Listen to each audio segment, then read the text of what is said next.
Praise the Lord. It's such a joy to bring God's word once again today. And for today's meditation, we are going to look at the Gospel according to Luke chapter 18, verses 1 to 8. I ask one question to people when I meet them. Do you pray? And most of the time, people smile. Sometimes people tell me, Pastor, I pray for half an hour, I pray for 45 minutes, I pray for 1 hour. Oh wow, then I get so excited. This is a real disciple of Jesus who is spending time in intercession, spending time in praying. But then I get even more curious and I want to ask them, what is the subject that you're praying for? What are you praying for exactly? And then they tell me that, Pastor, I'm praying for my health, my finances, my family, my promotion, my children's exam, my children's marriage, and the list goes on and on. Wow, I get even excited that these are people praying and praying for their needs according to what God has told us. And friends, praying for our needs is what God has taught us also. We need to ask God to give us our daily bread, and we are called to ask for our needs. But when I see people answering me about prayer, I find one crucial element missing in their prayer life. That is what we are going to study today. What is it that God, our Lord Jesus Christ, taught us to pray? Well, I've titled today's message as Kingdom Prayer from Luke chapter 18, verse 1 to 8. The parable of the persistent widow. Then Jesus told his disciples a parable to show them that they should always pray and not give up. He said, in a certain town there was a judge who neither feared God nor cared what people thought. And there was a widow in that town who kept coming to him with the plea, "Grant me justice against my adversary." For some time he refused, but finally he said to himself, "Even though I don't fear God or care what people think, yet because this widow keeps bothering me, I will see that she gets justice, so that she won't eventually come and attack me." And the Lord said, "Listen to what the unjust judge says. And will not God bring about justice for his chosen ones who cry out to him day and night? Will he keep putting them off? I tell you, he will see that they get justice, and quickly. However, when the Son of Man comes, will he find faith on earth?" Well, it's a wonderful and a simple parable that Jesus spoke, but it is a very profound parable with loads of meaning in it. And we are going to study this parable in 4 aspects. First of all, the Lord's illustration of the parable, the real parable we are going to study. Secondly, the Lord's intention. Why did he say this parable? And thirdly, Jesus himself gives the interpretation of the parable. So we are going to study the Lord's interpretation. And finally, Jesus stops this parable by asking a question, the Lord's inquisition. So let's start the word of God. The Lord's illustration. Come to Luke chapter 18 and it's verse 2. He said, in a certain town there was a judge who neither feared God nor cared what people thought. Here is a simple town in Israel. And anybody who is listening to Jesus, they will be able to relate to the small town in the then Israel. And Jesus says that there was a judge in that town. And the children of Israel were very familiar with judges because they were judges for the law, they were judges for the civil needs of the society. They are necessarily not biblical teachers, but they are judges appointed by the society. So they were very familiar with the town over there, and they were also familiar with the judges that Jesus spoke about. But there was a speciality about this judge. He was not like any judge. He was a man who neither cared for God nor who cared for the people. He did not follow the first commandment to love the God your God with all your heart and all your mind and all your strength. And neither he cared for people. The second commandment, to love your neighbor as yourself. He was a most wicked man. Here is an interpretation of the most wicked man in town, because he neither cared for God nor he cared for people. He did not even care for a widow whose case he was pleading. He was supposed to give an answer to, but he never cared for the right or the justice of this widow who has come to him.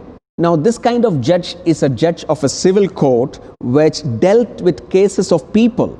This is too is an important responsibility because they had to uphold the law and bring justice to people.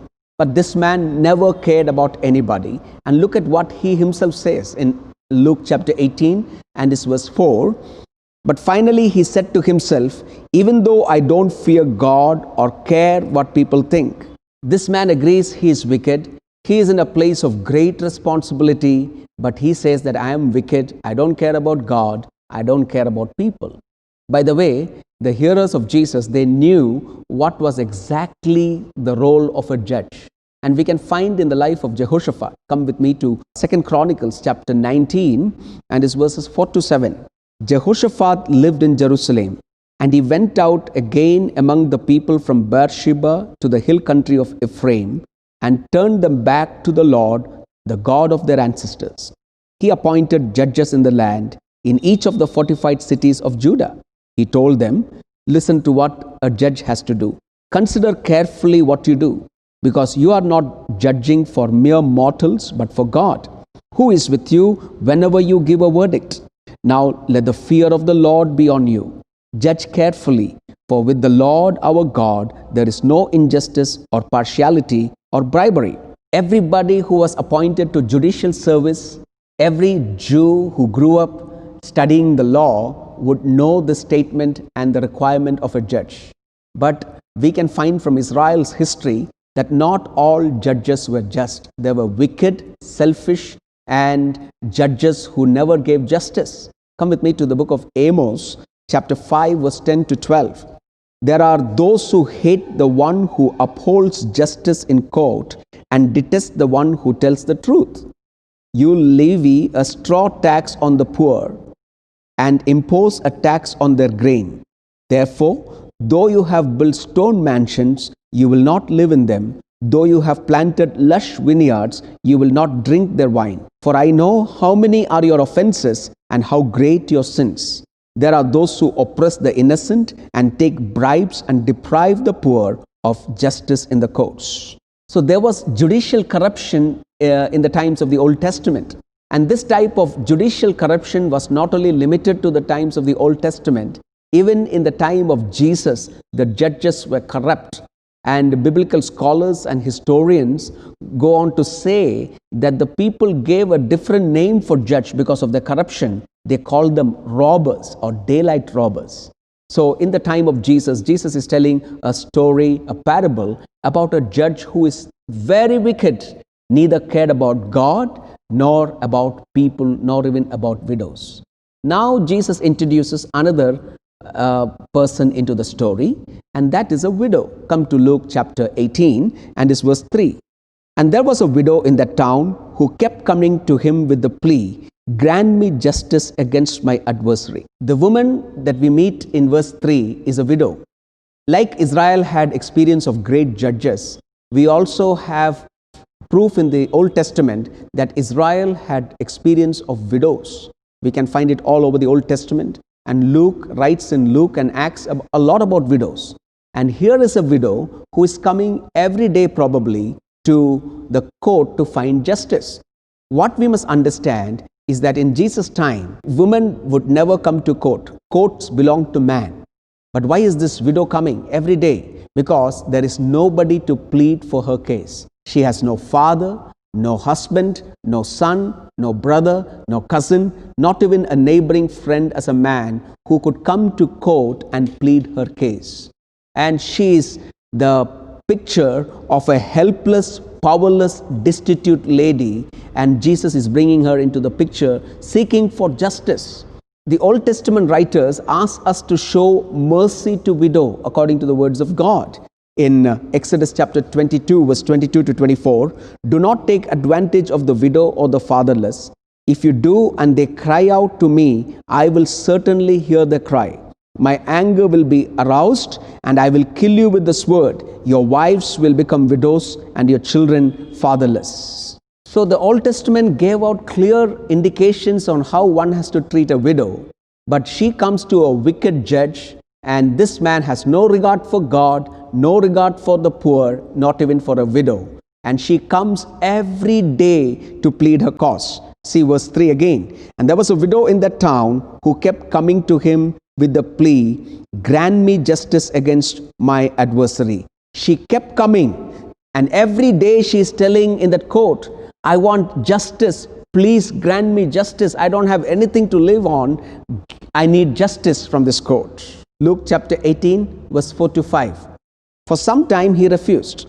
But finally he said to himself, even though I don't fear God or care what people think, yet because this widow keeps bothering me, I will see that she gets justice so that she won't eventually come and attack me.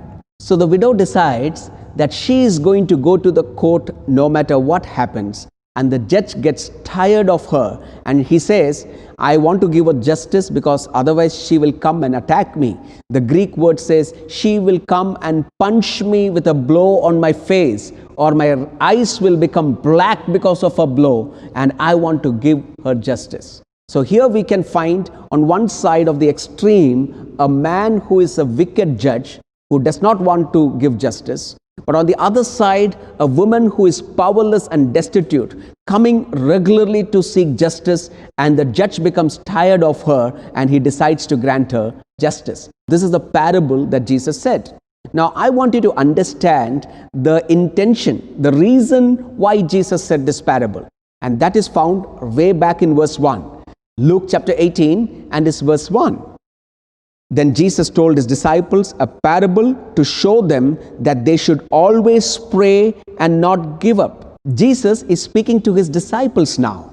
And Jesus is telling his disciples that we are to continuously always pray and never give up hope in our Lord Jesus Christ. By the way, if you want to see the context on which Jesus is asking his disciples to pray, you need to go back to the last verses of Luke chapter 17. In Luke chapter 17, we can find that Jesus is speaking about his second coming, which is going to be in glory, but there is going to be a judgment when he comes. People who are going to be taken by surprise when Jesus comes. And he is telling, in the light of the second coming of our Lord and Savior Jesus Christ, what should we do as believers? Our only response is to seek the coming of the Lord Jesus and to pray for the coming of the Lord Jesus Christ every day. And that is kingdom prayer. That's the kind of prayer that Jesus taught us to pray, friends. When you are praying for your needs, when you are praying for the nation, very good. That is good. But we also must understand that we have the responsibility as the children of God to long for the days of the Son of God to be revealed. And as we look forward to that day, we are called to pray every day to seek the literal coming of the kingdom of God right into our world. Can I hear an amen, church? Amen. Praise the Lord. What did Jesus teach us? Always pray. Pray without ceasing. Pray at all seasons of your life. Maybe we are going through the COVID-19 scare. God is asking us to pray looking forward to the second coming of Jesus Christ. Maybe you are going through a difficulty in your life. Jesus is asking us through this passage that we are to pray always and never lose heart. It comes from a Greek word which means do not be weary. Don't give up hope in Christ Jesus. Don't lose your hope of the second coming of the Lord and Savior Jesus Christ. Be in prayer, brethren. Be in prayer, saints of God, and pray without losing hope, because Jesus said he is coming and he will come back again according to what he has promised. So what is the requirement of a believer between the first coming of Jesus Christ in flesh and between his second coming? We are to pray every day, pray always, pray without ceasing, without losing hope that Jesus Christ will come, and pray continuously. Amen? Jesus always taught us to pray like this. For some of you, it may be news. You feel that praying only for your needs and praying for your nations are good enough. Yes, that's a good prayer. That's a valid prayer. But Jesus also taught us to pray for the kingdom. Luke also mentions it elsewhere in Luke chapter 21 and it's verse 36. Be always on the watch. Pray that you may be able to escape all that is about to happen, and that you may be able to stand before the Son of Man. It is another eschatological prayer, prayer for the coming kingdom of God. Do you remember in the Gospel of Matthew how Jesus taught us to pray? In Matthew chapter 6 verse 10, your kingdom come, your will be done on earth as it is in heaven. Again repeated in the Gospel of Luke 11:2. He said to them, when you pray, Father, hallowed be thy name, your kingdom come. So the key of the parable is Jesus is asking his disciples.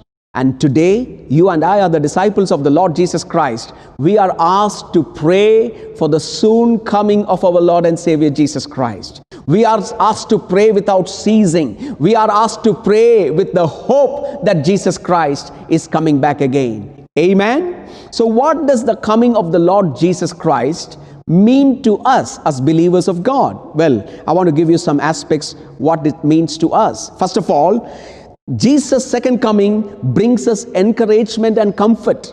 We will not find comfort in this world. If you look at what is happening around in this world, it will only demotivate us and demoralize us. If a child of God wants to have comfort, and if a child of God wants to have encouragement, we need to look forward for the second coming and to pray for the second coming of the Lord Jesus Christ. Apostle Paul, speaking about his second coming in the first letter and the second letter of Thessalonians, he says like this. 1 Thessalonians chapter 4 verse 18. Therefore, encourage one another with these words.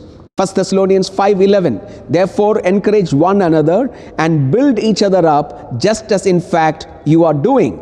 So, the coming of the Lord brings encouragement and comfort in our lives. Here is where we find comfort in our life in the midst of the issues of life. The hope of the coming of the Lord Jesus Christ. Secondly, the second coming enables us to live pure lives. The hope of the second coming enables us to live pure lives. 1 John chapter 3 verse 2 to 3. Dear friends, now we are children of God, and what we will be has not yet been made known. But we know that when Christ appears, we shall be like him, for we shall see him as he is. All who have this hope in him purify themselves just as he is pure. So the hope of the second coming enables a child of God to purify themselves, to live pure lives, to live holy lives. Moving forward, the hope of the second coming provides us stability. The hope of the second coming gives us stability in our lives, our Christian lives. 1 Corinthians chapter 15 verse 58. Again, the subject is the coming of the Lord Jesus Christ and the resurrection of the dead, and where does the dead go? And Paul is addressing all these issues in 1 Corinthians chapter 15. And you see in verse 58, he says, therefore, my dear brothers and sisters, stand firm. Let nothing move you. Always give yourselves fully to the work of the Lord, because you know that your labor in the Lord is not in vain. It gives us stability in our lives. It gives us a firm foundation to stand on, that Jesus Christ is coming and justice will prevail in this world. Amen. Moving forward, the hope of second coming gives us zeal in evangelism, provides zeal for evangelism. Amen. 2 Corinthians chapter 5 and this verse 11. Since then, we know what it is to fear the Lord. We try to persuade others. We tell others about the soon coming of the Lord Jesus Christ. We tell others about the grace of salvation, the good news of the gospel of Jesus Christ. And it gives us the zeal to continue sharing the good news with a corrupt world outside over there. Amen. Are you living with this hope of the second coming? Are you praying for the second coming? Because that's all our hope. We don't have any hope in this world, but our hope will be realized when Jesus comes back again. And fourthly, the hope of the coming of the Lord Jesus Christ changes how we view our life, changes our very approach to life. Everything that we possess, our time, money, talent, on how we use everything, where do we make investments and what investments we make, everything will revolve around our hope of the second coming of the Lord and Savior Jesus Christ. Amen. What a beautiful parable. Jesus told a parable and asked his disciples that you should be praying for the second coming of the Lord Jesus Christ. Moving forward, he is telling us the interpretation of this parable. Come with me to Luke chapter 18, verse 6 to 7. And the Lord said, listen to what the unjust judge says. And will not God bring about justice for his chosen ones who cry out to him day and night? Will he keep putting them off? I tell you, he will see that they get justice and quickly. However, when the Son of Man comes, will he find faith on the earth? Now, Jesus is giving us the interpretation of this parable. Jesus is asking us to see the quality of this wicked judge. He is not having the fear of God, and he is not compassionate towards people. But because of this widow who is coming persistently every day, and he feels that her coming every day is a blow to his face, and he is telling, I will give her justice. Now Jesus is telling, you look at your heavenly Father. If the worldly judge, if you go repeatedly to him, if he gives justice, will not your heavenly Father give you justice and fulfill all the promises he has made for you in your life?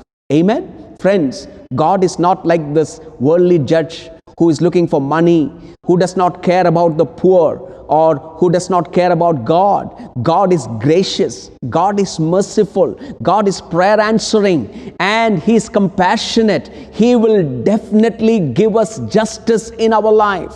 And if you are crying out this morning, Lord, I'm not getting justice in this world. My people are coming and showing partiality against me. I'm not getting justice in the society. I want to tell you, we have a God who is just, and he will give us justice. Amen. That is the promise of God in this parable. We who are the elect of God, we who have been chosen by God before the very foundation of this world, we who cry out to God day and night, will God not give us justice? He will surely give us justice. Now I want you to see the comparison. The widow is represented by the elect of the Lord Jesus Christ. The widow is represented by the believers of the Lord Jesus Christ. To a great extent, you and I are like this widow. We are helpless in a hostile world. People come against us because of our faith. People attack us because of our message of the gospel. We sometimes do not get justice in this world. We do not get justice in our family. We are like this helpless widow. There is nobody to plead for our case. And like that widow going every day, we have a judge in heaven, and we go to our Lord every day on our knees with the hope that Jesus is coming back again. And when Jesus comes, he will give us justice, because my God is merciful, my God is gracious, and God will give us justice. Amen. I want to encourage you this morning that as you're listening to this word of God, God will bring justice, because that's the quality of God. If you read the Bible throughout, you can find that our God is a just God. Come with me to 1 Peter chapter 2 verse 23. When they hurled their insults at him, he did not retaliate. When he suffered, talking about Jesus, he made no threats. Instead, he entrusted himself to him who judges justly. Romans chapter 2 verse 11. For God does not show favoritism. Romans chapter 12 verse 19. Do not take revenge, my dear friends, but leave room for God's wrath, for it is written, it is mine to avenge, I will repay, says the Lord. Revelation chapter 19 and its verse 2. For true and just are his judgments. Justice will surely come at the second coming of our Lord Jesus Christ. Read that passage once again, Luke 18:7. And will not God bring about justice for his chosen ones who cry out to him day and night? Will he keep putting them off?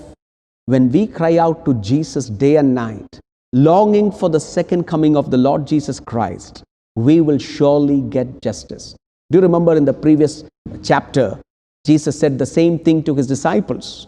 In Luke chapter 17 verse 22, then he said to his disciples, the time is coming when you will long to see one of the days of the Son of Man, but you will not see it. We are longing for the coming of the Lord Jesus Christ. We are praying and looking forward for that day. And for those who believe in the Lord Jesus Christ, long for his coming, praying day and night, I am sure, according to the words of Jesus, we will receive justice.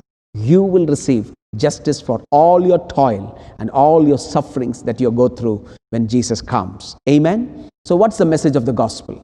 The message of the gospel is that God sent his son Jesus into this world. His first coming, he came as a lamb ready to die for the sins of the world. And he lived a righteous life. He died. He rose again on the third day. He ascended to God the Father, giving us a promise that he's coming back again. Now, what is the time period between the first coming and the second coming? Believers are added into his universal church. The Gentiles are added. People from every nation, every tongue, every tribe, every community are added into the kingdom of God. And once you are added into the kingdom of God, you become the children of God. You become the children of light. You have a new constitution. Your constitution is a holy Bible. And your kingdom is a heavenly kingdom. So you start living according to the values of the kingdom of God, because of which you may go through persecution, because of which you may face injustice in this world, but we are supposed to cry out to our God day and night with the hope of his coming. And when Jesus Christ comes, we will receive justice, we will be vindicated, and we will be honored by the Lord Jesus Christ when he comes. Amen? So let me ask you, friends, what should be the message of us to the world outside? What should be the message that should be booming out of the world pulpits? The message that should be spoken out of the world pulpits is that Jesus Christ is coming to establish his kingdom.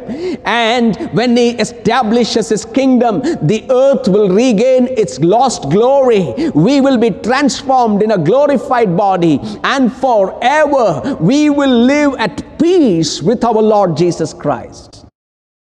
Jesus did not come to give us material blessings. These are all parts of the blessings that Jesus gives to us in our day-to-day need in this world. But the message of the pulpit should be that Jesus Christ is coming. Be ready for the coming of the Lord Jesus Christ. And that should be the message that should be ringing out of the pulpits of the churches nowadays. Amen? Praise the Lord. You may be telling me, Pastor, what is it that you're speaking? Let me give you proof. Look at Apostle Paul. He went to cities where there were no Jews. There were very little Jews, and there were a lot of Gentiles in the church. One such example is the church at Thessalonica. And see, Paul, according to Acts, says that he spent a couple of Sabbaths over there. And in that little time that Paul spent in Thessalonica, and he later writes 2 letters to the church at Thessalonians. What is the major subject of the book of 1 Thessalonians and 2 Thessalonians? He is telling them about the soon coming of the Lord Jesus Christ. So, to new believers as well as to seasoned old believers in the Lord Jesus Christ, the one message that has to constantly come out of the pulpit is the second coming of the Lord and Savior, Jesus Christ. I will give you a couple of instances where Paul spoke. Throughout the 2 epistles in 1 Thessalonians and 2 Thessalonians, Paul spoke about it. But I want to give you a couple of verses to reiterate what I spoke. 1 Thessalonians chapter 1 and its verse 3. We remembered before our God and Father your work produced by faith, your labor prompted by love, and your endurance inspired by hope in our Lord Jesus Christ. Right in the salutation, in the greetings, he is talking about the hope in Jesus Christ. And what is that hope we have in Jesus Christ? 1 Thessalonians chapter 1 and its verse 10. The hope is to wait for his Son from heaven, whom he raised from the dead, Jesus, who rescues us from the coming wrath. So right from the first couple of verses of 1 Thessalonians all the way to 1 and 2 Thessalonians, Paul is speaking about the hope that we have in the second coming of the Lord and Savior Jesus Christ. These are new believers. Most of them have been coming to church from the Gentile background, and the subject that was preached was the second coming. And here, Jesus is also speaking the same thing. Believers in the Lord Jesus Christ should hope for the second coming Pray for the second coming. And when Jesus comes back again, you will get justice and you will receive your reward at the second coming of the Lord and Savior, Jesus Christ. So, why is this delay in the coming of Jesus? 2000 years have gone by. Why is there so much delay in the coming of Jesus? It has been 2000 years and the expectation of the saints has been the soon coming of Jesus. So why is there a delay? Jesus himself gives the answer for it. Luke chapter 18 and his verse 7. And will not God bring about justice for his chosen ones who cry out to him day and night? Will he keep putting them off? Will he keep putting them off? Talks about the patience of God. God be patient over them is the real meaning of will he keep putting them off in Greek. So Jesus is exercising patience over the world before he comes. Why? Because when he comes, there is going to be the wrath of God that is going to be released. And God is waiting for his people to come into the kingdom of God. There are still many people who needs to hear the gospel of Jesus Christ. And there are many people in this world who has to give their lives to Jesus and to be added into the kingdom of God. And God is also giving a chance for believers to repent, live a holy life so that we are ready for the soon coming of Jesus Christ. Amen. So God is patient. That's why God is delaying his wrath so that many non-believers are added into the kingdom. And the church at large will be ready and purified at the coming of Jesus Christ. 2 Peter chapter 3 verse 9. The Lord is not slow in keeping his promise, as some understand slowness. The Lord is not slow in keeping his promise, as some understand slowness. Instead, he is patient with you, not wanting anyone to perish, but everyone to come to repentance. 2 Peter chapter 3 verse 15. Bear in mind that our Lord's patience means salvation. God's patience means salvation. Today he is patient at the world. He wants many people to be added into the kingdom of God. He wants you to share the good news. And he also wants you and I, as the believers of the Lord Jesus Christ, to be holy, ready, praying for the soon coming of our Lord Jesus Christ. Amen. Luke chapter 18 verse 8. I tell you, he will see that they get justice and quickly. Just in the previous verse, Jesus said that he is exercising patience over the world so that many people can be added into the kingdom and the church can be ready and be made pure. But in this verse, Jesus is telling he is coming quickly and he will deliver justice. What does that mean? It implies to believers in the Lord Jesus Christ. We must live every day as if Jesus is coming now, today, and every moment in our life. So our preparation should always be ready. But Jesus will come in his own appointed time, and he will come when the time is right. But from our part, we are ready today for the coming of the Lord Jesus Christ. And let us prepare ourselves. And how do we prepare ourselves? By seeking the kingdom of God, longing for the kingdom of God, living holy lives, praying day and night for Jesus to return so that you and I can get justice in the coming of the Lord Jesus Christ. Look at the last aspect of this parable, just one verse, a small verse. Jesus is asking a question, the inquisition from this parable. Look at that, Luke chapter 18, verse 8. However, when the Son of Man comes, will he find faith on earth? When the Son of Man comes, will he find faith on earth? What is Jesus asking? Jesus is telling that when Jesus comes, will there be anybody like this persistent widow who goes day after day for her cause of justice to this judge, the great judge, Jesus Christ? Will he find believers praying? Will he find believers living holy lives? Will he find believers meditating on the word of God? When the Son of Man comes, will he find faith on earth? You call yourself to be a believer. I call myself to be a believer. But do we have faith that Jesus is coming back again?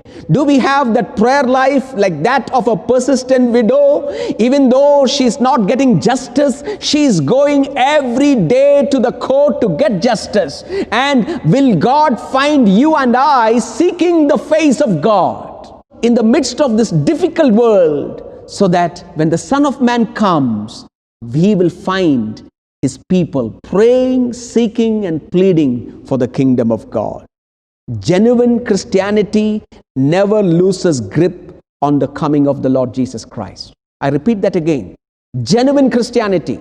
If you are a true believer, a true Christian, you will never lose grip of the soon coming of the Lord and Savior, Jesus Christ. A true believer trusts in Jesus. A true believer will pray for his needs, absolutely. But the true believer will also pray for the soon coming of the Lord Jesus Christ, seeking the coming of the Lord every day in his life. And he knows that when Jesus comes, there is going to be justice that will not only for our life, but for the entire world. It will be a time of peace and justice and righteousness.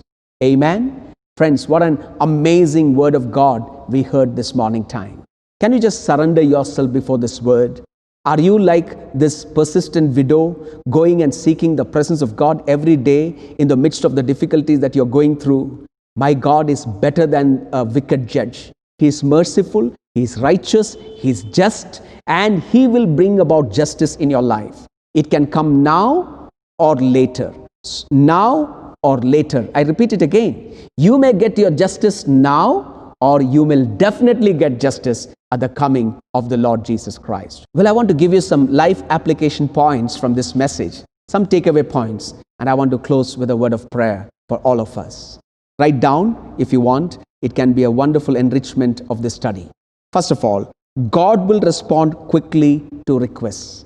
Whatever your prayer needs, whatever your request before God, my God will respond quickly. Not like the wicked judge, but like a righteous judge, he will respond to you. Secondly, faith is needed in the face of delay. Are you facing a delay in your life? Are you feeling that your promises are not being fulfilled, and you're finding a long delay in all the promises of God to be answered in your life? Faith is needed in the face of delay. Thirdly, perseverance is required until the end. Sometimes you may feel like giving up. Lord, I'm coming to faith. What is the use of it? My life is just like that. Jesus is telling, persevere till the end. Perseverance is required until the end. I don't know in what area of your life you are thinking of giving up. But today, go back with this faith that I'm going to persevere until the end, and I will see justice in my life. Fourthly, perseverance will be hard until one is faithful. Perseverance will be hard until one is faithful. If you are not faithful, if you are having 50% of the world and 50% of Christ, and if you are not truly faithful to the word of God, perseverance will be very difficult. But if you are a true child of God, it becomes easy to persevere in the midst of trials. And fifthly, a believer survives in the world through prayer that recognizes that justice will ultimately come when the Lord returns. I repeat it again. A believer survives in the world through prayer that recognizes that justice will come ultimately when the Lord returns. Friends, you will receive justice. What an amazing word of God. What an encouraging word of God. And I pray that your hearts are encouraged. You are blessed with this word of God, because we will get justice. Jesus will come back again, but we are called to seek the face of God daily in prayer, looking for his return every day. And when he comes, justice will prevail, and we have everlasting life when Jesus comes back again.